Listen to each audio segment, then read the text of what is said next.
اعوذ بالله من الشیطان الرجیم بسم الله الرحمن الرحیم. تر هر څه مخکې بیا هم ټولو د قدر وړ زده کړیالانو ته سلامونه او نیکې هیلې وړاندې کوم، په دې هیله چې جوړ روغ خوښ او خوشحاله به یاست او د صحت جامې به په تن ولرئ.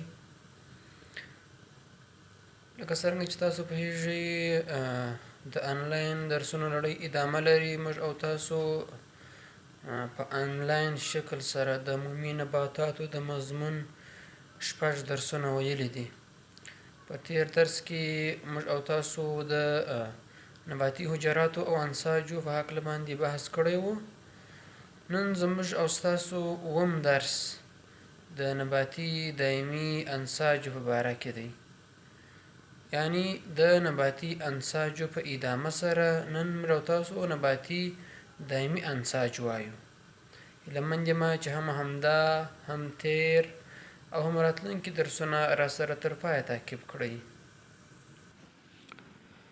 هغه مطالب چې موږ او تاسو به په همدې درس کې پرې بحث کوو هغه عبارت دي له لومړی موږ او تاسو دایمي انساج پیژنو چې دا کوم انساج دی، وروسته ساده دایمي انساج کوم چې د دایمي انساجو لومړی ډول دی وایو، بیا د ساده دایمي انساجو ډولونه وایو چې هغه څو ډوله دي، کوم دي، کومې دندې لري، چیرې پیدا کیږي.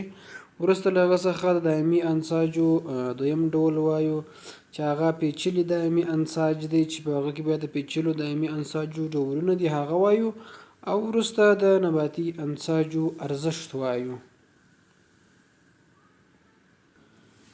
که چیرې ستاسو په تیر 6م درس کې په یاد وي موږ او تاسو د نباتي انساجو طبقه بندي ویلې وه.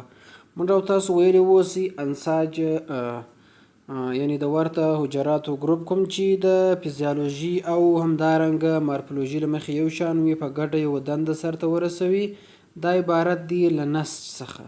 بیا موږ او تاسو ویلي وو چې انساج په 2 ډولو باندې ویشل شوي دي. لومړی چې دی هغه permenant tissues یعنی دایمي انساج دي، همدارنګه بل چې دی هغه meristematic tissues یعنی چې شي دي وده کوونکي انساج دي.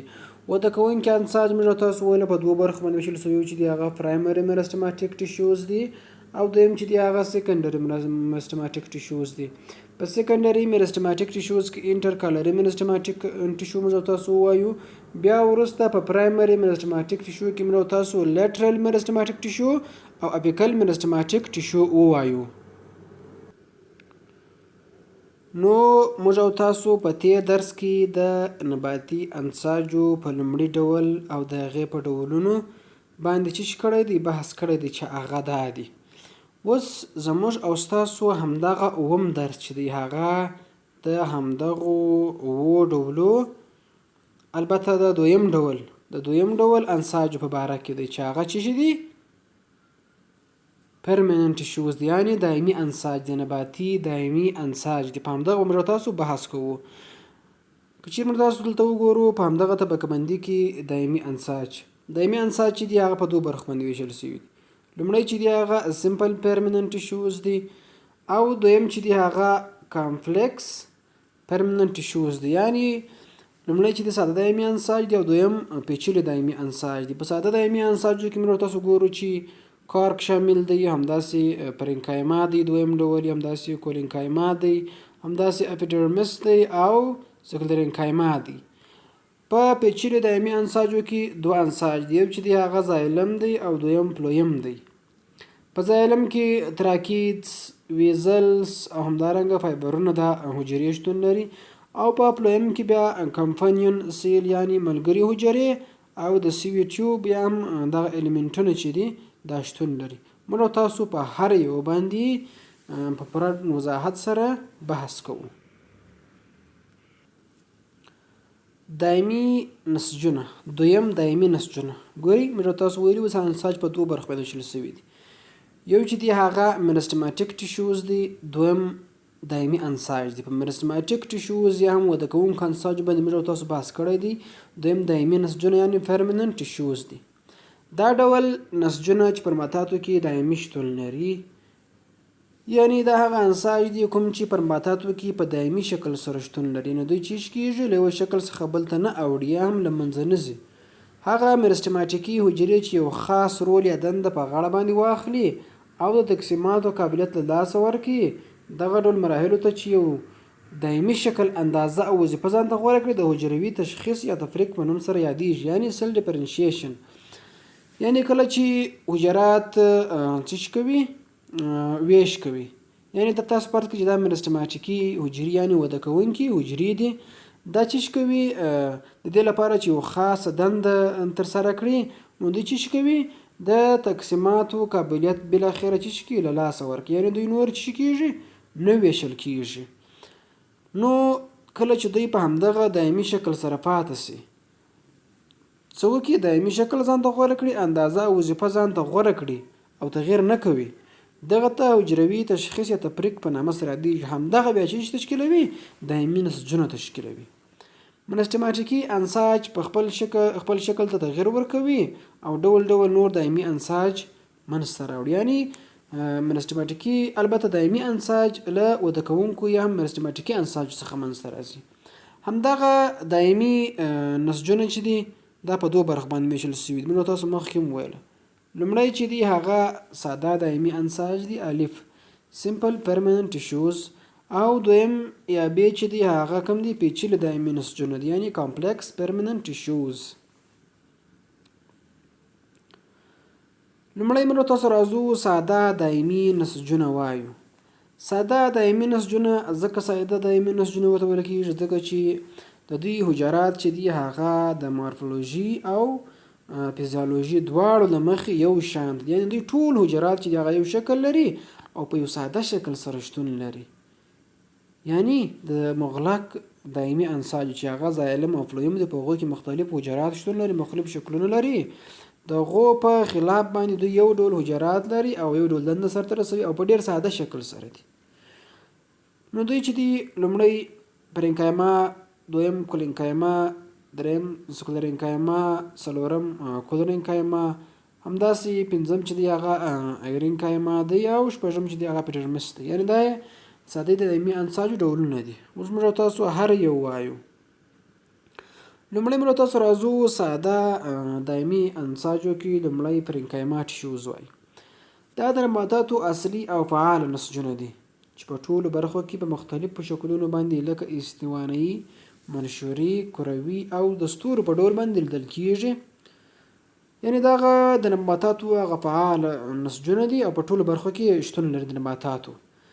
د همدې انساجو حجرې فعال میتابولیزم لري، یعنی د دوی میتابولیزم چې دی هغه ډیر چټک دی او فعال دی چې ته په خېدو په وخت کې تل ژوندي پاتې کیږي. اوبه یعنی دوی کله چې پاخه سي دوی د تل لپاره ژوندي پاتې کیږي. دنده چې ده د اوبو، غذایي موادو ذخیره ده او هم د نکتار ترشو ده. چې موږ تاسو د همدغو په حجراتو ګورو د هغه په سره یا خړ شکل سره دا چې دي سټرچ ګرانولز دي، یعنی د نشایستې دانې دي، په همدغه کې نشایسته ذخیره کیږي.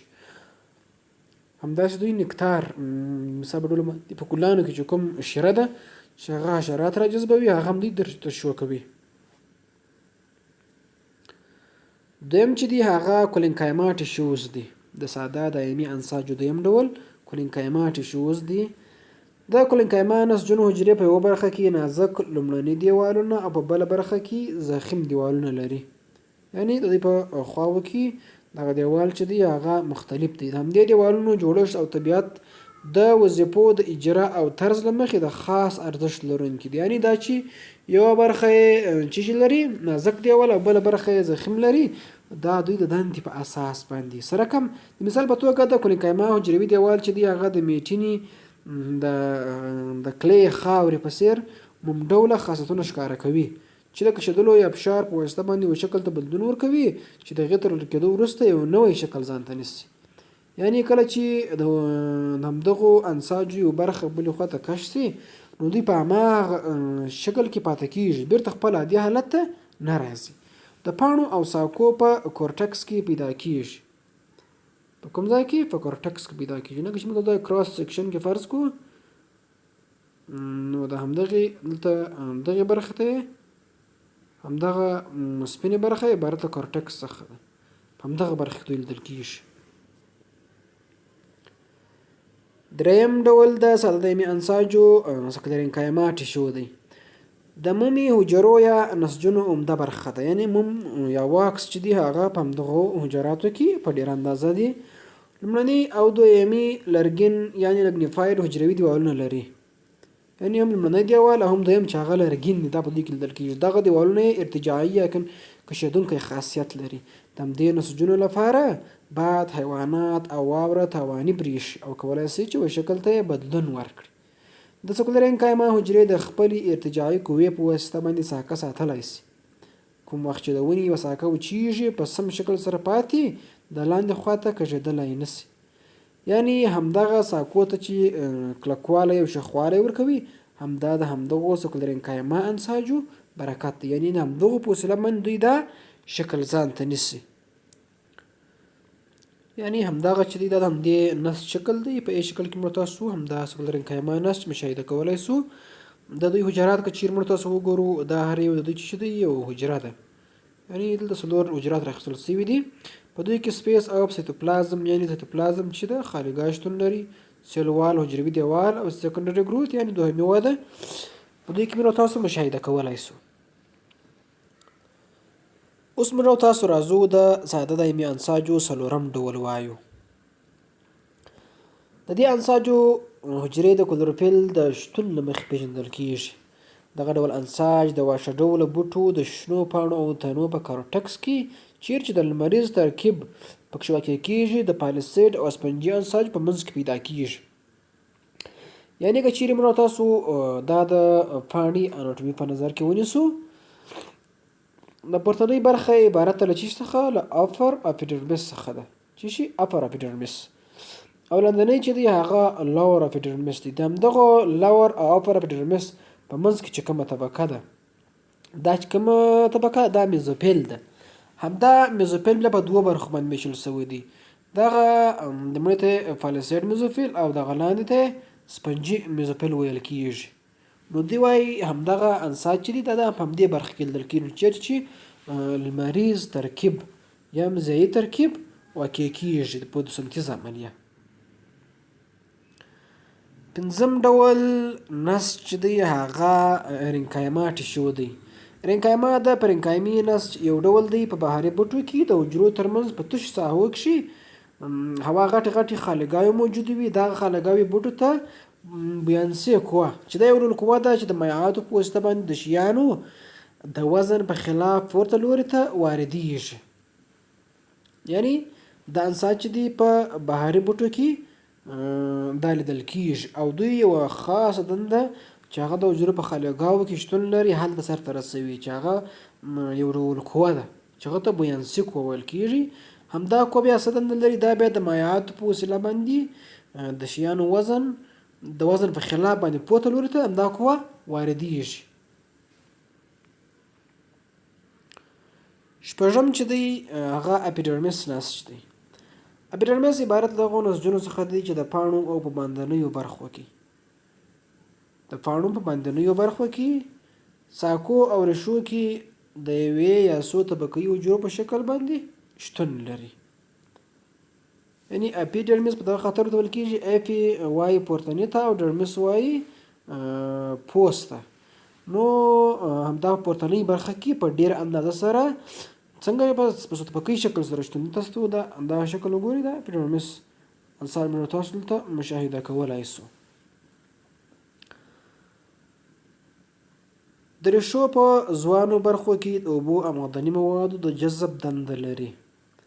یعنی دوی په ریښو کې دنده چې ده معدني مواد او اوبه جذبوي. د پاڼې او ساقې اپیډرمس د غازاتو د تبادلې لپاره سوري لري چې سټوماټا ورته ویل کېږي او دا سوري بیا 2 ډول وي چې د اوبو هوا لپاره دي.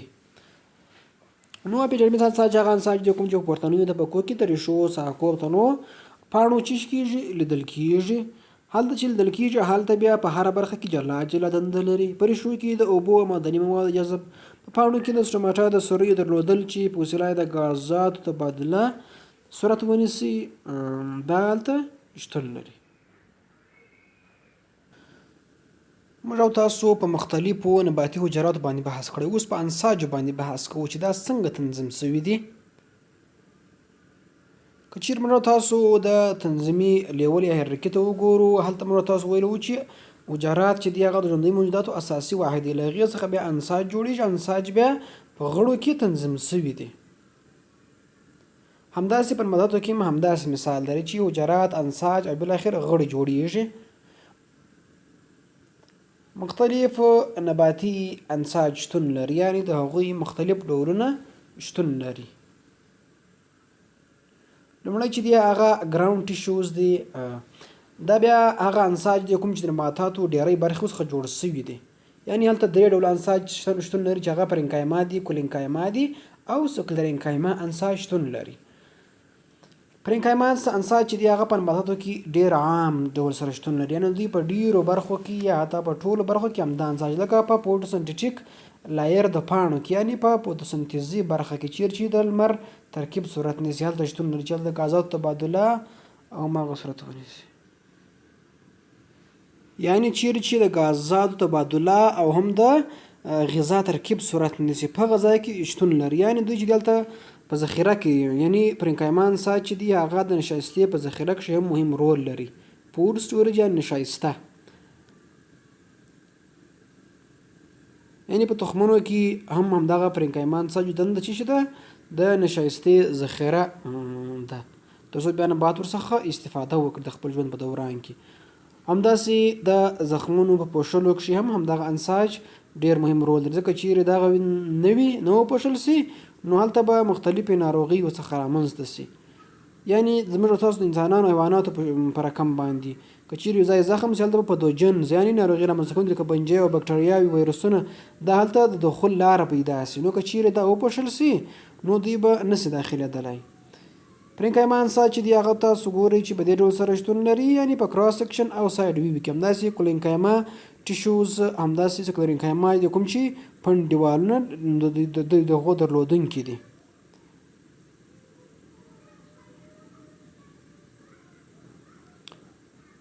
یعنې دوی چې دی د جوړښتي سپورټ یا ملاتړ لپاره د استعمالي تر څو هغه سپورټ کې دوی جوړښت. همداسې ګراوند ټیشوز چې دی هغه د پوستکي هم ځینې انساج شتون لري، یعنې چې هغه د دوو انساجو په منځ کې د ځای نیولی وي. هغه د ډرمل ټیشوز دی، یعنې د پوستکي انساج دی، یعنې ډرمس انساج دی کوم چې په پورتنۍ برخه کې شتون لري، لکه په انسانانو کې چې پوستکی شتون لري د هغوی خارجي طبقه اپیډرمس ده. همداسې په نباتاتو کې هم اپیډرمس شتون لري، دا دوی پوست دی. نن چې هغه مثلا له حجراتو څخه جوړه شوې ده چې هغه کلوروفلاس نه لري، ډیری یې کلوروفلاس نه لري، او دا یو ساتونکې طبقه ده، یعنې پروټیکټیو لایر ده. او دوی بیا یو ډول مواد تشویق کوي، یو واکسي سبسټنسز دي، یعنې موم مواد دي، کیوټیکل ورته ویل کېږي. همدا دوی په وسیله باندې ترشح کېږي تر څو د اوبو له تښتېدو څخه مخنیوی وکړي او هم یې له بهرني پتوجنز یا ناروغۍ رامنځته کوونکو څخه وساتي.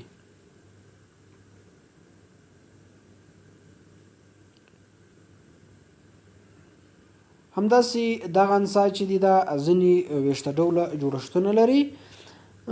بیا همدغه جوړښتونه چې دي دا د غازاتو یا هم تغذیې موادو په انتقال کښې مهم رول لري، او هم د ډیټر انسکټ هربیورس په هغو کښې مهم رول لري. همداسې دوی ځینې سوري تشکیلوي، سوري پکښې شتون لري، د سټوماټا په نامه سره یادېږي، چې دا بیا د غازاتو په تبادله کښې مهم رول لري، چې هلته غازاتو تبادله صورت ونیسي.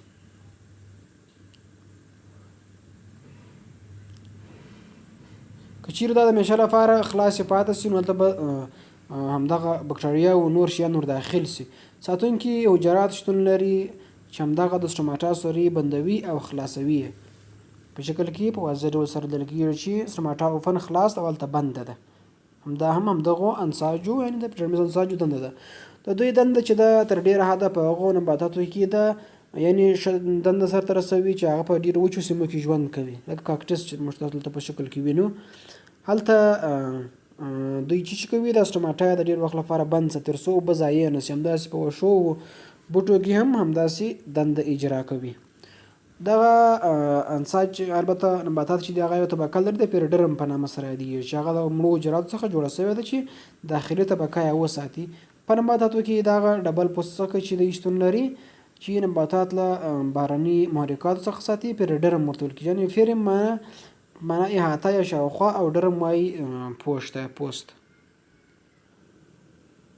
موږ او تاسو د ساده دایمي انساجو په هکله باندې بحث وکړي. اوس موږ تاسو راځو دویم ډول انساج، یعنې د کوم انساجو؟ د permanent یا کوم انساجو؟ دایمي انساجو دویم ډول وایو، چې هغه مغلق دایمي انساج دی، یعنې کامپلیکس permanent tissues دی. د څو ډوله حجرو څخه جوړ شوي دي دوی، یعنې دوی همدې خاطر ورته مغلق دایمي انساج ورته ویل کېږي، د څو ډوله حجراتو څخه جوړ شوي دي. ټولې حجرې یو له بل سره په ګډ ډول سره کار کوي. زایلم او فویلم دواړو دنده د اوبو او معدني موادو هم د ګلوکوز انتقالول دي، چې دوی هم د دنده لري. او زایلم او فلویم بیا هر یو بیا جلا جلا دنده لري، یعنې عموم کې دوی دنده چې ده هغه د موادو انتقال دی. زایلم او فلویم انساج تاسو په شکل کې دلته ګورئ چې دغه د نباتي تنې یو کراس سیکشن دوی راخیستی دی، چې په هغې کې لومړی ډرمل ټیشو یعنې اپیډرمس نسج دی، دغه د شین د حجراتو ګروپ چې دی. له هغې څخه وروسته ګراوند ټیشوز دی، نه ګراوند انساج پکې شتون لري. دغه څخه وروسته بیا په دغه منځ طبقه کې بیا واسکولر ټیشو دی. کوم واسکولر ټیشو دی؟ په هغوی کې لومړی زایلم دی او دویم فلویم دی. زایلم تاسو په همدغه خړ شکل چې مابینځ کې چې دی شتون لري، همداسې فلویم چې دی په دا ژیړ شکل کې تاسو مشاهده کولی شئ.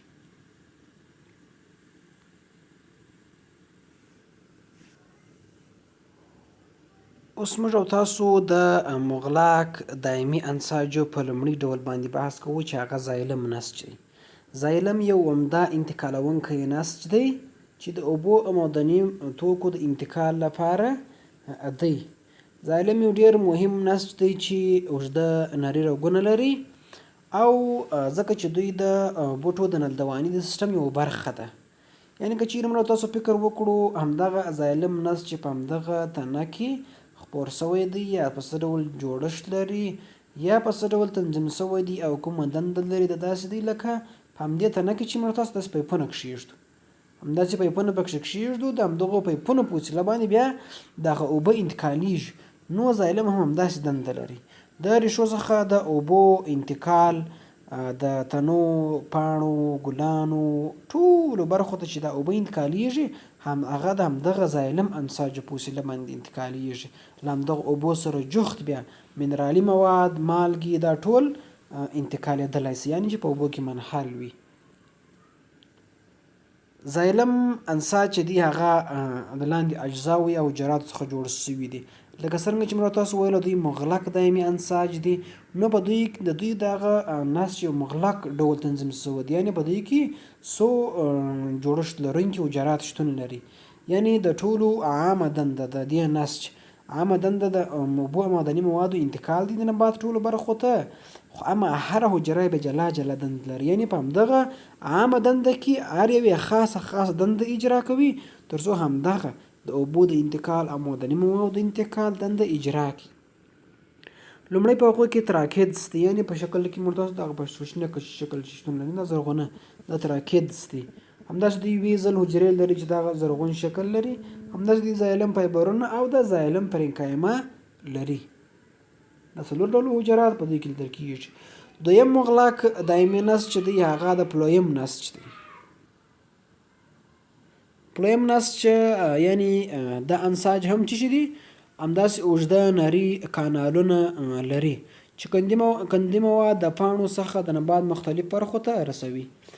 د زایلم دنده دا وه تر څو اوبه او معدني مواد د ریښو څخه واخلي او د نبات ټولو برخو ته یې ورسوي. فلویم بیا دا دنده لري کله چې په پاڼو کې کندي مواد یعنې ګلوکوز هلته جوړ شي، بیا د همدغه فلویم په وسیله باندې له پاڼو څخه نه، یعنې که چیرې موږ تاسو همدغه یو نبات فرض کړو، دا یو نبات دی، همداسې دا نبات د ریښو، پاڼو، همداسې د ګلانو، میوو هر شی درلودونکی دی. نو کله چې په همدغه پاڼه کې د ځایي ترکیب د عملیې په وسیله باندې چې کله چې وشي ګلوکوز جوړ شي، بیا د همدغو پاڼو څخه چې د ګلوکوز انتقالیږي چیرې د نبات ساقو ته، د نبات ګلانو ته، همداسې بیرته د نبات و نورو پاڼو ته، همداسې بیرته و ریښو ته. دا د کوم نسج دنده ده؟ دا د همدغه فلویم نسج دنده ده. دلته په شکل کې موږ تاسو دا ټول یو چې دی یو فلویم نسج دی. دا ټول چې دی یو فلویم نسج موږ تاسو وینو چې په هغه کې پرنکایما حجرات لیدل کېږي، سیوي ټیوب شتون لري، همداسې کمپنیون سیل یعنې ملګري حجرې دي، پلازموډزماټا ده، یعنې هر یو یې خپله دنده لري. یعنې فلویم انساج چې دی هغه د لاندې اجزاو څخه جوړ شوي دي د زایلم انساجو په ډول باندې چې دی په هغه کې سیوي ټیوبز دي، یعنې سیوي الیمنټس هم ورته ویل کېږي، دغه په دغه تور شکل چې په همدغه جوړښت کې شتون لري. کمپنیون سیلز دي یعنې ملګري حجرې دي، هغه دغه دي یعنې دغه منځ کې چې کومې حجرې دي. همداسې د فلویم فایبرونه دي، همداسې فلویم فرنکایما ده، همداسې د ری حجرې هم په دوی کې لیدل کېږي. د نباتي انساجو ارزښت که چیرې موږ تاسو په لنډ ډول خلاصه کړو دا دی چې یو معین هدف ته رسېدل، یعنې د نباتي انساجو په وسیله باندې موږ تاسو یو معین هدف ته رسېدلی سو چې هغه څه شي دي د نباتاتو لپاره مختلفې دندې اجرا کوي تر څو هغه سالم وساتي. په نباتاتو کې د اوبو انتقالول چې د زایلم انساجو دنده ده، د غذایي موادو ذخیره کول چې موږ تاسو ول د پرنکایما انساجو مختلف انساجو دنده ده، د غذا جوړول کوم چې پرنکایما انساج موږ تاسو ویل چې په پروټوسنټیټیک برخو کې شتون لري، تنفس عملیه اجرا کول چې د سټوماټا سوري کیپیډرمس انساج د سر ته رسوله، نباتاتو ته ډول ډول شکلونه لکه د کلینکایما او سکلرینکایما او د دغو انساجو په وسیله باندې چې سر ته رسېدل همداسې طبیعت په ښکلا کښې هم مهم رول لري.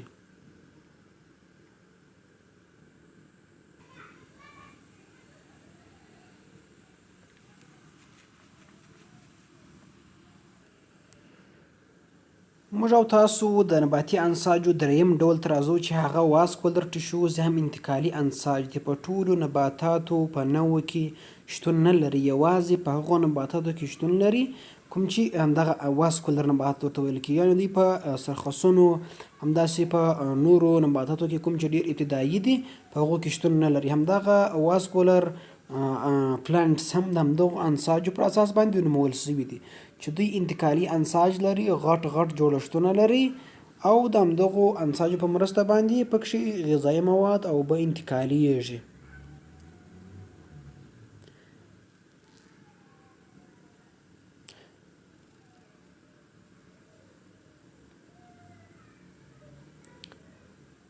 دوی چې دي په مختلف نباتاتو کې کوم چې په ډېر عالي شکل دي په هغو کې شتون لري، یعنې په ابتدایي کې دوی شتون نه لري، ځکه هلته ورته دومره اړتیا نه لیدل کېږي. دا چې عالي نباتات غټ جوړښتونه لري نو ځکه ورته اړتیا لیدل کېږي. دوی چې دی دوه یو زایلم دی او بل فلویم نسج دی.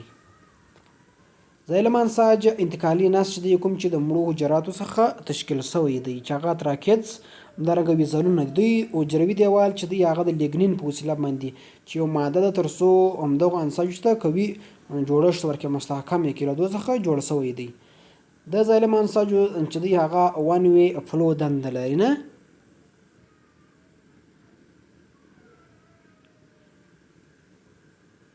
یعنې زایلم انساج که چیرې موږ تاسو وګورو دی وان وی فلو، یعنې دوی چې دی یوې خواته جریان لري، د دوی دغه جریان یوې خواته وي ځکه چې دغه معدني مواد چې دوی کوم له ریښو څخه رااخلي دا یوازې دوی له ریښو څخه رااخلي، همدغو ریښو څخه یې رااخلي بیا یې په د یوه جریان سره د نباتو ټولو برخو ته انتقالیږي، یعنې یو جریان دی چې هغه په پورته شکل سره دی یا مثلا په هغه کې بیا خپریږي.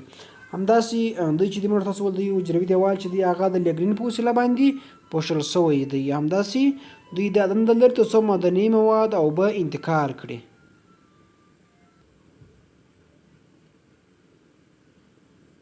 یعنې اوبه منرالونه چې دي هغه د ریښو په وسیله باندې اخیستل کېږي، جذبیږي، د زایلم انساجو په وسیله باندې بیا د نبات و ټولو برخو ته انتقالیږي. همدغه انتقال چې دی دا د یو ډول قوې په وسیله باندې سرته رسېږي چې هغه ته کپیلري اکشن موږ تاسو ویلی سو. کپیلري اکشن چې یو ډول قوه ده چې د هغې په وسیله باندې د اوبو مالیکولونه د جذب د لارې په یو ګیلاس کې پورته خیږي. دلته موږ تاسو ګورئ په شکل کې همدا یو ګیلاس ګورو، یعنې د همدغه کپیلري اکشن په وسیله باندې دلته یو کپیلري ټوب، همدغه ټوب چې تاسو ګورئ دلته دا ایښودل کېږي. کله چې په دې کې ایښودل سي د کپیلري اکشن په وسیله باندې د جذب د لارې څخه همدغه اوبه په همدې ټوب کې پورته خیږي چې دا ته کپیلري اکشن وایي. نو په زایلم انساجو کې چې هم همدا دنده اجرا کیږي هغه په همدې شکل سره وي.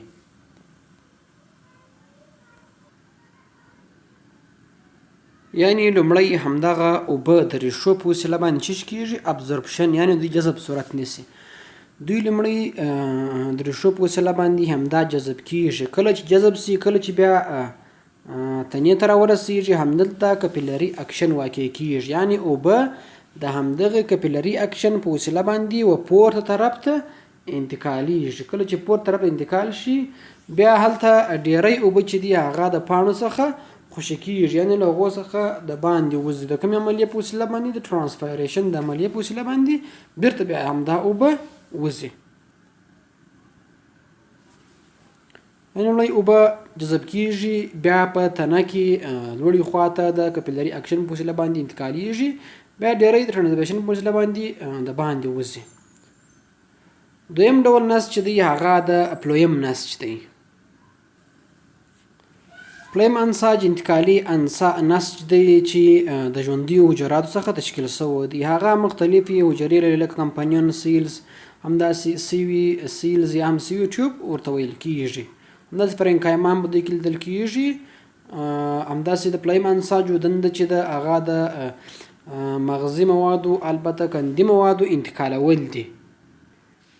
یعنی کله چې په پاڼو کې کندي مواد د فوتوسنتیز د عملیې په وسیله باندې جوړ یعنی ترکیب سي، بیا د همدې په وسیله باندې له همدغه پاڼو څخه د نبات ټولو برخو ته انتقالیږي. دوی چې دي د زایلم په خلاف باندې ټو وی فلو یعنی دو طرفه جریان لري. د جریان چې دی هغه دو طرفه دی، ځکه چې دلته په پاڼو کې چې مثال په ډول باندې کوم غذایي مواد جوړیږي دا هم لاندې راځي او هم بالاخره پورته نور برخو د نبات انتقالیږي. نو دواړو طرفو ته دا انتقالیږي چې هغه مثلا واټر اینډ فود یعنې اوبه او غذا په دوی کې شتون لري. سوي پلیټس د سوي ټیوبونو په منځ کې چې کوم سوري شتون لري دا همدغه سوي پلیټ په دوی کې لیدل کیږي.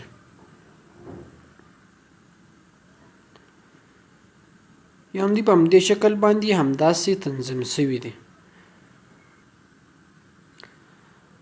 فلویم نسج او زایلم نسج دی هغه یو له بل سره په ګډه باندې عمل کوي.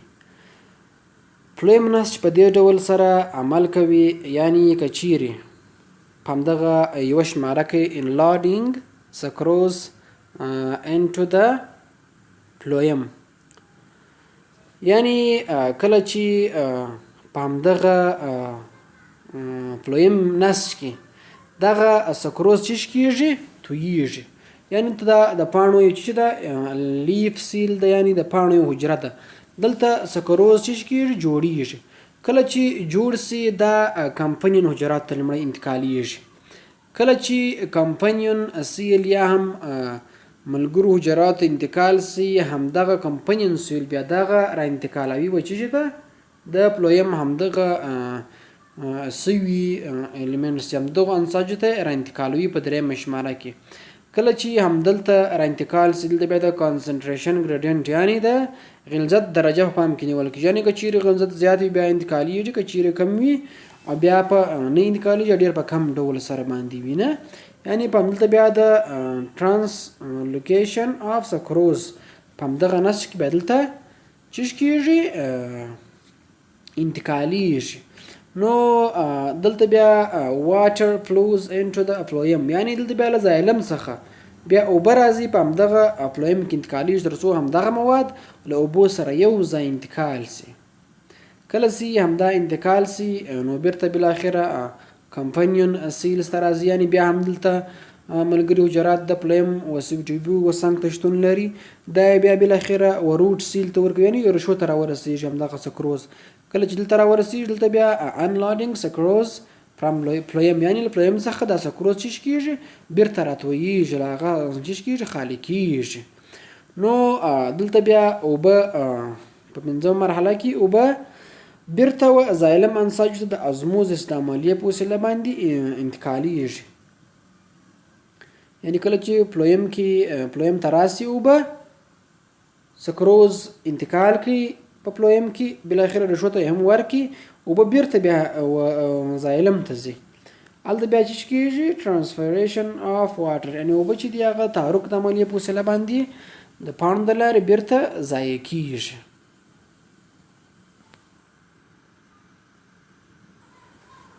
نو زموږ او ستاسو همدغه اووم درس تر همدې ځایه پورې و. ستاسو کورنی کار دی چې ساده دایمي انساجو ته ولې ساده دایمي انساج او پیچلو ته ولې پیچلي دایمي انساج ویل کېږي.